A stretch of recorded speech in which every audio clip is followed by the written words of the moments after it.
Aujourd'hui, je teste l'application Sectograph. Cotée à 4,6 sur 5, cette application permet de contrôler votre liste de tâches. Reliée à Google Agenda, elle va afficher vos différentes tâches, vos rendez-vous, sous une autre forme, comme ceci. Vous allez commencer par créer votre tâche via Google Agenda. D'ailleurs, je vous invite à regarder la vidéo de Cyril qui va vous expliquer toutes les fonctionnalités de Google Agenda. C'est juste là. Vous avez également la possibilité, via Sectograph, de cliquer soit sur l'agenda, le bouton agenda, soit de cliquer sur le bouton plus. Dans les deux cas, vous allez vous retrouver sur Google Agenda. Le bouton plus vous fait gagner du temps puisque vous arrivez directement sur la création d'une tâche dans Google Agenda. Le bouton agenda, lui, vous affiche votre calendrier, bien sûr. Puis simplement, en réouvrant l'application Sectograph, vous allez visualiser cette même tâche, comme ceci. Ce qui est très intéressant avec cette application, c'est qu'en un seul coup d'œil, vous voyez la répartition de vos tâches sur une journée. Et tout son intérêt est vraiment ici. Ici, par exemple, vous voyez que sur une même tranche, il y a plusieurs tâches qui vont se chevaucher. Et à d'autres moments, vous voyez que c'est vide. Donc vous voyez qu'il y a des moments qui sont surchargés de tâches et d'autres moments qui sont vides. En fait, ce sectographe est le mien, puisque vous voyez la répartition de ma journée et les différentes tâches que j'ai à réaliser. Les moments où j'ai planifié mes tâches sont vraiment des moments stratégiques pour moi. Des moments où je suis concentrée, où je suis au calme ou au silence. Mon planning est calculé en fonction de mon rythme biologique, de mon temps de concentration, mais aussi de mes imprévus que je suis susceptible d'avoir et aussi les différentes pauses que je dois prendre. Alors de la pause café, pause déjeuner ou les moments en famille. Comme je vous le disais, en cliquant sur le bouton plus, vous allez arriver dans Google Agenda à la création d'une tâche. Donc vous allez renseigner son nom, une date, une note. Il vous suffit de compléter votre action.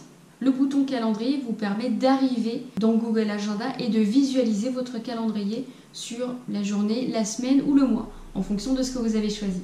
Vous avez la possibilité de forcer la synchronisation entre les deux applications. Mais la plupart du temps, cette fonctionnalité est inutile puisqu'elle le fait automatiquement. Les paramètres tels que la palette de couleurs, le mode widget sur 24 heures n'est disponible qu'en version payante. Cette version pro est payante à 3,99 € en une seule fois. Les points forts, elle est reliée à Google Agenda, ce qui évite d'avoir à créer en double une liste de tâches, de renseigner ce que c'est, la date butoir, une description. C'est un sacré gain de temps, très simple à utiliser. Elle est intuitive, elle a un joli design, elle est esthétique, agréable à regarder. Il y a très peu de boutons. Ils ont vraiment pensé ergonomie. C'est ce qu'on attend. Les points à travailler. Eh bien, elles nécessitent de planifier en fonction de Google Agenda. Donc si vous ne l'utilisez pas, ceci va être un frein pour vous.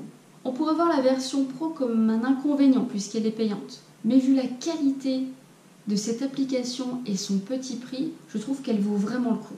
Apparemment, il n'y a pas de synchronisation entre les différentes couleurs qu'il peut y avoir sur Google Agenda et sur le sectographe.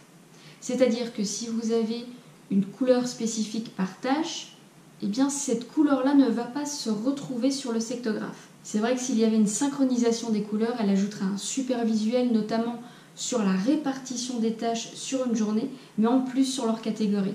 Est-elle approuvée? Oui, oui, oui et re-oui. Pour son utilité, sa simplicité et son design, je la trouve vraiment utile. Je la trouve vraiment utile pour suivre ses tâches, comprendre la répartition qu'on peut faire sur une journée. Ça permet de s'améliorer très vite. Et on pourrait corriger sa planification pour avoir une meilleure répartition des tâches sur une journée. Elle est top. Bravo aux développeurs et merci pour cette application.